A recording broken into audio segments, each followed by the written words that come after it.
Hi guys, welcome back to our channel. मेरा नाम है सुशांत। आज का जो टॉपिक है वो है हमारा थर्मल प्रॉपर्टीज़ ऑफ मैटर। जितने भी जो सारे इंपॉर्टेंट पॉइंट्स है एंड फार्मूलाज है, सारे के सारे मैंने कवर किए हैं। सो वीडियो को लास्ट तक देखना, आपको मज़ा आ जाएगा। फर्स्ट जो पॉइंट है वो है टेम्परेचर स्केल। तीन प्रकार की टेम्परेचर स्केल्स होती है: Celsius, kelvin and Fahrenheit. Celsius में जो होता है, जो लोअर एंड जो रहता है वो 0 डिग्री सेल्सियस। अपर एंड जो होता है वो 100 डिग्री सेल्सियस।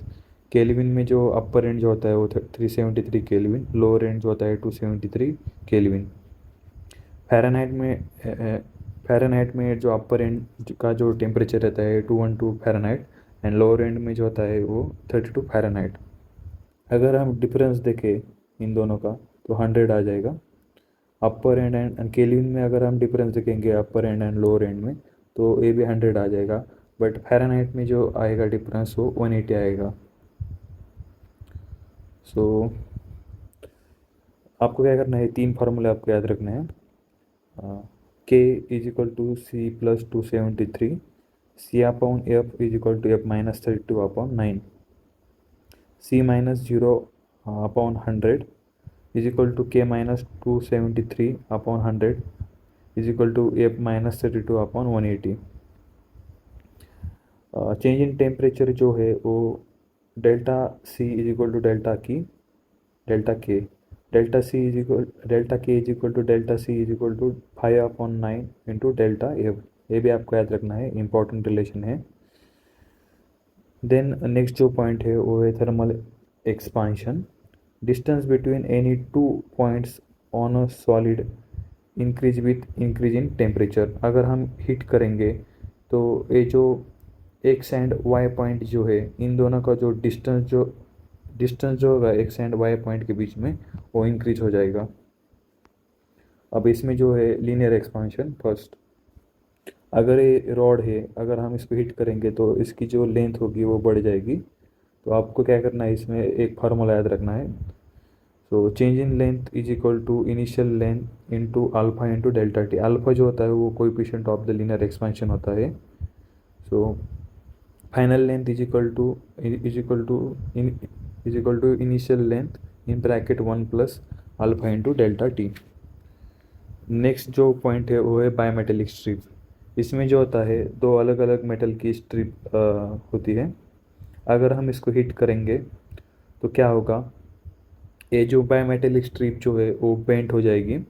एंड जो जिसका अल्फ़ा वन, जो बाहर वाली जो है बायोमेटेलिक स्ट्रिप, जो बाहर वाली जो स्ट्रिप है उसका अल्फ़ा बड़ा है ना, सो वो कॉन्वेक्स साइड में आ जाएगी।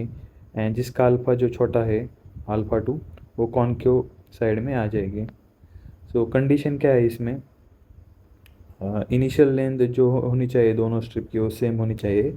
Alpha must be different, rod must joint means वो चिपके होनी चाहिए। Then time period T. Time period is equal to 2 pi in square root length upon the gravity. अगर हम टेम्परेचर को इंक्रीज करेंगे तो लेंथ इंक्रीज हो जाएगी एंड टाइम पीरियड जो होगा वो भी इंक्रीज हो जाएगा। मतलब टाइम पीरियड इंक्रीज होगा मतलब जो क्लॉक हो जो है वो स्लो हो जाएगी एंड टाइम लॉस होगा। अगर हम टेम्परेचर को डिक्रीज करेंगे तो लेंथ जो होगी वो भी डिक्रीज हो जाएगी एंड टाइम पीरियड जो है वो भी घट जाएगा। इसका मतलब क्या है, जो क्लॉक जो होगी वो फास्ट होगी एंड टाइम जो होगा वो गेन होगा। सो आपको ये फार्मूला याद रखना है। Change in time period delta T जो है, यहाँ चेंज इन टाइम पीरियड है, is equal to 1/2 time period into alpha into delta theta. Theta जो है डेल्टा थीटा, ये चेंज इन टेम्परेचर है यहाँ। Time loss delta delta small T, time loss is equal to change in time period upon time period into T. जो T जो है वो given time है। So delta small T is equal to 1/2 alpha into delta theta into T. ये आपको याद रखना है, ए वाला एंड ए वाला, ये भी आप याद कर सकते हो। Then thermal stress and thermal strain. Thermal strain जो है is equal to alpha into delta T. यहाँ डेल्टा टी जो है वो चेंज इन टेम्परेचर है। थर्मल स्ट्रेस जो है is equal to Y into alpha into delta T. Y जो है वो है Young's modulus. Thermal force is equal to Young's modulus into area into alpha into delta T. अब areal expansion में क्या है, change in area is equal to initial area beta into delta T. ये जो बिट्टा जो है coefficient of the areal expansion है। Next जो है वो है इसको हम ऐसे भी लिख सकते हैं ना, final area is equal to initial area in bracket 1 plus beta into delta T. Next जो है वो है क्यूबिकल और volume expansion. So change in volume is equal to initial volume into gamma into delta t। वही जो gamma जो है वो coefficient of the cubical expansion है।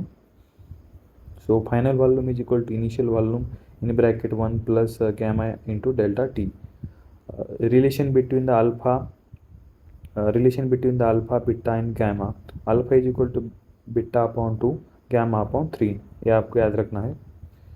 वेरिएशन ऑफ द डेंसिटी, अगर वॉल्यूम चेंज होगा तो change in volume is equal to initial volume into gamma into delta T. अभी हमने इधर देखा है। अगर डेंसिटी चेंज होगी तो change in density is equal to initial density into gamma into delta T. इसमें जो होता है मास नॉट चेंज। अगर हम टेम्परेचर को इंक्रीज करेंगे तो वॉल्यूम जो होगा वो इंक्रीज होगा एंड जो डेंसिटी जो होगी वो डिक्रीज होगी। इसमें आपको ये फार्मूला याद रखना है। So final density is equal to initial density 1 minus gamma into delta T. Density में जो है मतलब इस फार्मूले में माइनस है, आपको याद रखना है। एंड वॉल्यूम के कंडीशन में जो है इसमें 1 plus gamma into delta T, ये आपको याद रखना है। ये भी इम्पोर्टेंट है फार्मूला, यहाँ से भी मतलब क्वेश्चन पूछा है। नेक्स्ट जो है वो है एनामोलस बिहेवियर। इसमें जो होता है एट 4 डिग्री सेल्सियस पे जो डेंसिटी जो होती है वो मैक्सिमम होती है एंड जो वॉल्यूम जो होता है 4 डिग्री सेल्सियस पर वो मिनिमम होता है, इस फार्मूले से मतलब। तो कैलोरीमेट्री जो है इसमें जो एनर्जी का जो यूनिट्स होता है वो जूल्स होता है ना। 1 calorie is equal to 4.18 joule, ये आपको पता होना चाहिए, कैलकुलेशन में काम आ जाएगा। Specific heat capacity, it is denoted by C। So C is equal to heat upon mass into delta T। ये फार्मूला आपको याद रखना है। हम इसको ऐसे भी लिख सकते हैं, heat is equal to mass into specific heat into delta T. Delta T जो है वो चेंज इन टेम्परेचर है। ये फार्मूला आपको याद रखना है। दोनों में से कौन सा भी आप मतलब याद कर सकते हो जो आपको ईजी लगता है। Specific heat capacity of water की जो स्पेसिफिक हीट कैपेसिटी है वो 4200 जूल पर केजी डिग्री सेल्सियस ए है। एंड आइस की जो है स्पेसिफिक हीट कैपेसिटी वो 1/2 कैलोरी पर ग्राम डिग्री सेल्सियस, ये आपको याद रखना है। क्वेश्चन सॉल्व करने में ये काम आ जाएगा। देन प्रिंसिपल ऑफ कैलोरीमेट्री, इसमें जो होता है एनर्जी जो होती है वो कंजर्व होती है, no loss of the heat loss is equal to heat gain. इस पर आपको मतलब क्वेश्चन मिलेंगे एप्लीकेशन। देन हीट कैपेसिटी और thermal capacity, it is denoted by capital C.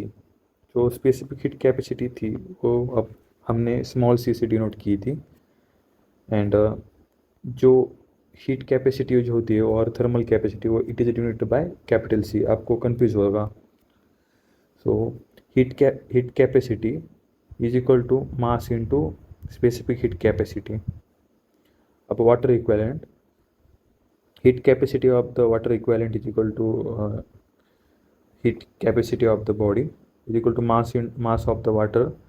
specific heat capacity of the water is equal to mass of the body into specific heat capacity of the body। ये आपको पता होना चाहिए क्योंकि यहाँ से भी मतलब क्वेश्चन पूछे है। देन नेक्स्ट जो पॉइंट है वो है लैटेंट हीट। ये जो है amount of heat required to change the state of the unit mass of the body. इसका जो formula it is unit by L. Latent heat is equal to heat upon mass at constant temperature. हम इसको ऐसे भी लिख सकते हैं ना, heat is equal to mass into length. इसकी जो यूनिट है वो है जूल पर केजी, कैलोरी अपॉन केजी, और हम इसको ऐसे भी लिख सकते हैं joule upon gram. Vaporisation, vaporisation में क्या होता है, लिक्विड जो होता है वो कन्वर्ट होता है गैस में। और vaporisation of the water, latent heat of the vaporisation of water, इसकी जो वैल्यू जो होगी वो 2260 जूल पर ग्राम होगी। और अगर हम इसको कैलोरी में कन्वर्ट करेंगे तो 540 कैलोरी पर ग्राम। ये आपको याद रखना है, कैलकुलेशन में काम आ जाएगा। Then latent heat of for the fusion latent heat for the fusion of the water के लिए जो वैल्यू जो है वो 336 जूल अपॉन ग्राम। अगर हम इसको कैलोरी में कन्वर्ट करेंगे तो 80 कैलोरी पर ग्राम। नेक्स्ट जो पॉइंट है वो है हीटिंग कर्व्स। इसमें जो होता है स्लोप जो होता है tan theta is equal to dy upon D X is equal to delta T upon delta X. तो delta T upon M C into delta T और इज इक्वल टू 1/c। ये आपको याद नहीं रखना, इतना ये इंपॉर्टेंट नहीं है, यहाँ से मतलब इतना क्वेश्चन नहीं आए हैं। Next heat transfer. फर्स्ट देखेंगे हम कंडक्शन। कंडक्शन में जो होता है heat is transferred between the nearby particles of the body through the molecular collision without any flow of the matter. Solid में फास्ट होता है conduction, then liquid, then gas. Convection, इसमें क्या होता है actual motion of the matter होती है, possible only in fluids, gravity play important role, can be natural और फोर्स्ड। रेडिएशन जो होता है इसमें मतलब मीडियम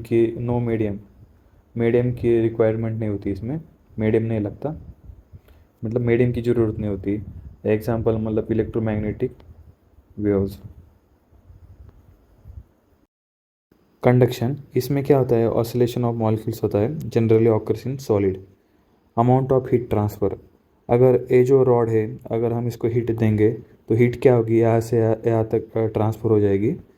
सो हीट जो होगी directly proportional to change in temperature, directly proportional to area, directly proportional to time and inversely proportional to length.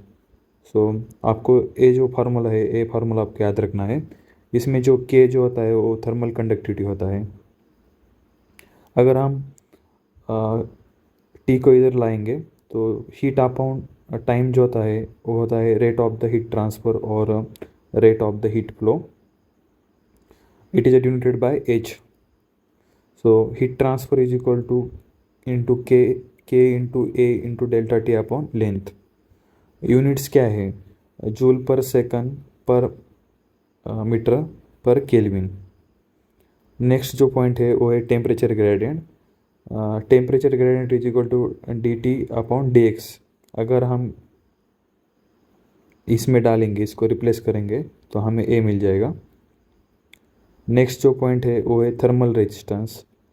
Heat transfer is equal to delta T upon resistance. R जो है वो resistance है and resistance जो होता है वो length upon के into ए। अब नेक्स्ट जो पॉइंट है वो है सीरीज कॉम्बिनेशन। इसमें क्या होता है दो रॉड जो होते हैं वो सीरीज में कनेक्ट किए जाते हैं। सो जो हीट ट्रांसफ़र जो है is equal to the heat transfer in first rod and heat transfer in second rod. Series combination में जो हीट होती है वो सेम होती है। देन इक्विवेलेंट रेजिस्टेंस जो है is R1 plus R2 and equivalent conductivity जो है वो L1 plus L2 upon L1 upon K1 plus L2 upon K2। अगर हम मतलब रेजिस्टेंस जो है is equal to L upon K, अगर हम इसको इधर पुट करेंगे तो हमें ये मिल जाएगा आसानी से।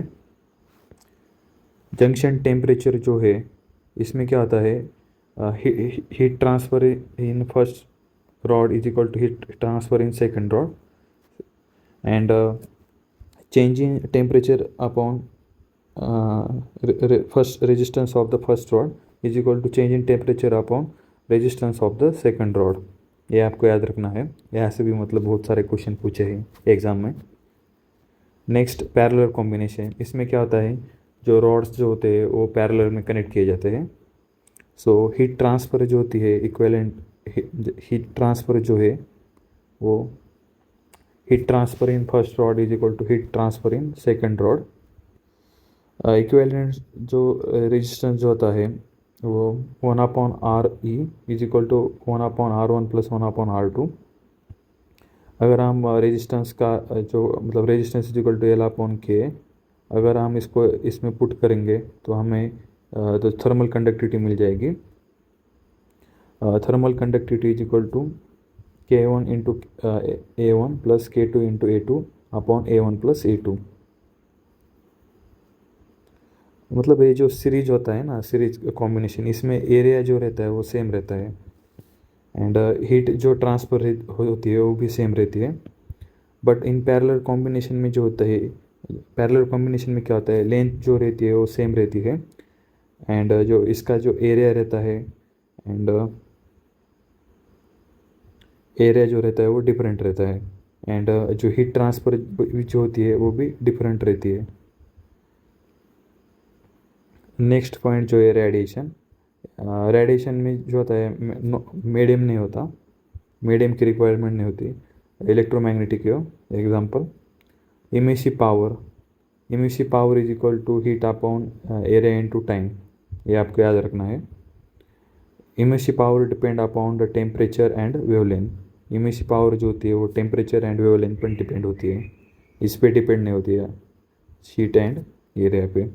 Emissive power depend upon temperature and wavelength, ये आपको याद रखना है। नेक्स्ट जो पॉइंट है वो है absorptive power, it is denoted by small A. So heat absorb upon heat incident, ये आपको याद रखना है। देन ब्लैक बॉडी जो होती है वो absorb the all radiation falling on it completely at any temperature. इसकी जो एब्जॉर्प्टिव पावर जो होती है वो 1 होती है, zero reflection, zero transmittance. When perfectly black body is heated at a surface temperature, it emit all type of radiation. Example, suns and stars. Potential black body, इसका जो एग्जाम्पल है वो है लैम्प ब्लैक, इसमें 1% रिफ्लेक्शन होता है। Graphite में 3% reflection होता है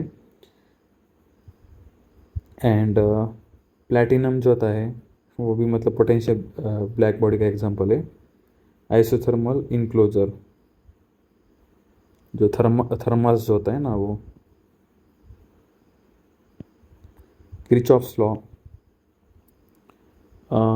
it states that the ratio of the emissive power to the absorptive power of any body for a given wavelength and at a given temperature is constant and equal to the emissive power of the perfectly black body at the same temperature. Ex upon Ax is equal to Ey upon Ay is equal to emissive power of the black body. Perfectly black body जो होती है उसका जो absorptive power जो रहती है 1 रहती है ना। Wien's law, it express the relation between the wavelength corresponding to the maximum energy and temperature. So wavelength जो होती है inversely proportional to temperature. So wavelength max जो है is equal to B upon T, जो B जो होता है वो वाइन्स कांस्टेंट होता है। नेक्स्ट जो है colour of the radiation and temperature. अगर हम टेम्परेचर इंक्रीज करेंगे तो क्या होगा, जो वेवलेंथ होती है is inversely proportional to temperature. अगर हम टेम्परेचर इंक्रीज करेंगे तो वेवलेंथ इंक्रीज हो जाएगी। सो वेवलेंथ इंक्रीज हो जाएगी तो क्या होगा, कलर भी चेंज होने लगेगा उस ऑब्जेक्ट का। फॉर एग्जांपल ये हमारे पास एक ऑब्जेक्ट है, अगर हम इसको हिट करेंगे तो अगर हम इसको हिट करेंगे टेम्परेचर इंक्रीज करेंगे तो इसकी जो वेवलेंथ जो होगी वो कम हो जाएगी एंड वो रेड में कन्वर्ट हो जाएगी। अगर हम इसको और हीट करेंगे तो फिर ग्रीन कलर हो जाएगा उसका। अगर हम इसको और हीट करेंगे तो फिर ब्लू एंड फाइनली जो है वो वाइट कलर शो करेगी। देन नेक्स्ट जो पॉइंट है वो है स्टीफन्स लॉ। ये जो है परफेक्टली ब्लैक बॉडी के लिए है। Heat upon area into time is directly proportional to temperature raise to 4। So Q is equal to sigma into A into T4 into T। So heat transfer जो है H is equal to sigma into area into T raise to 4। So power जो होती है हम इसको power जो रहती है P power radiated is equal to sigma into T4। हम इसको मतलब ऐसे भी लिख सकते हैं। सो आपको क्या करना है, ये फार्मूला आपको याद रखना है, बहुत इंपॉर्टेंट है, यहाँ से भी मतलब क्वेश्चन पूछे हैं। When surrounding temperature is given, the net power radiated is equal to the sigma into A in bracket final temperature minus initial temperature and bracket का bracket 4। सो सर नेक्स्ट जो point है वो है Newton's laws of cooling. Rate of the cooling is equal to dt upon dx।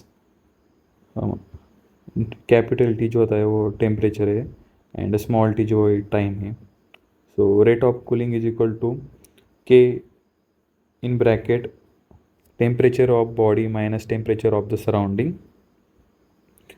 जो ए जो है dt upon dt small t, इसको हम ऐसे भी लिख सकते हैं T2 minus T1 upon T is equal to k in bracket T1 plus T2 upon 2 minus initial temperature. ये फार्मूला आपको याद रखना है, बहुत इंपॉर्टेंट है।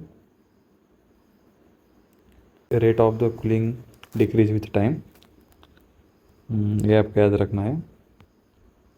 अगर आपको ये वीडियो अच्छी लगी है तो वीडियो को लाइक करो एंड चैनल को सब्सक्राइब करो। अगर आपको इसकी PDF चाहिए तो आप क्या करो, डिस्क्रिप्शन में जाओ, वहाँ मैंने लिंक दी है PDF की, एंड आप मेरे टेलीग्राम चैनल को भी ज्वाइन करो, वहाँ से भी आप मतलब PDF को डाउनलोड कर सकते हो। मिलते हैं नेक्स्ट वीडियो में, तब तक के लिए बाय।